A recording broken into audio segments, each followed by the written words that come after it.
નિષ્ફળ થયો છે। હુમલાને નિષ્ફળ કરવામાં ભારતના 2 સુરક્ષા કવચ સક્ષમ છે। પાકિસ્તાનના ડ્રોન હુમલા સામે ભારતે 2 સુરક્ષા કવચનો ઉપયોગ કર્યો।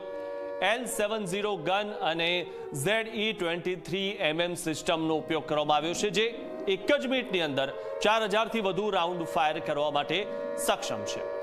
L70 અને ZSU-23-4 શિલ્કા જેવી ટેન્ક પણ તૈનાત કરવામાં આવી છે।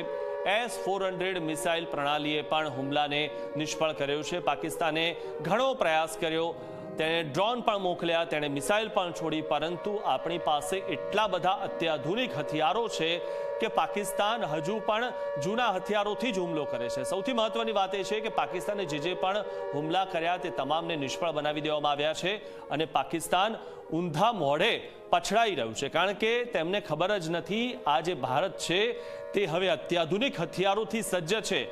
આ ભારત પાસે હવે જૂના હથિયારો નથી, પરંતુ એક કરતાં એક ચડિયાતા હથિયારો છે અને તે પાકિસ્તાનના દરેક મનસૂબાને તોડી પાડે છે। પાકિસ્તાન કોઈ પણ હથિયારોનો ઉપયોગ કરે અથવા તો પાકિસ્તાન કોઈ પણ ડ્રોન હુમલો કરે તો તે ડ્રોન પડે તે પહેલા જ આકાશમાં તેને ઉડાવી દેવામાં આવે છે। અને સૌથી મહત્વની વાત એ છે કે જે રીતે પાકિસ્તાને ગઈકાલે ભારતમાં અલગ અલગ જગ્યાએ હુમલાનો પ્રયાસ કર્યો તે તમામ હુમલાને નિષ્ફળ બનાવી દેવામાં આવ્યા છે અને ભારતમાં નાપાક પાકિસ્તાનનો જે ડ્રોન હુમલો હતો તે નિષ્ફળ સાબિત થયો। હુમલાને નિષ્ફળ કરવામાં ભારતના 2 સુરક્ષા કવચ સક્ષમ છે। પાકિસ્તાનના ડ્રોન હુમલા સામે ભારતે 2 સુરક્ષા કવચનો ઉપયોગ કર્યો।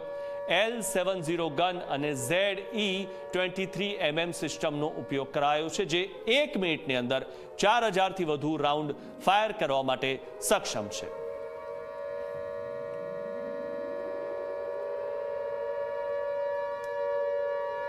તો બીજા મહત્વના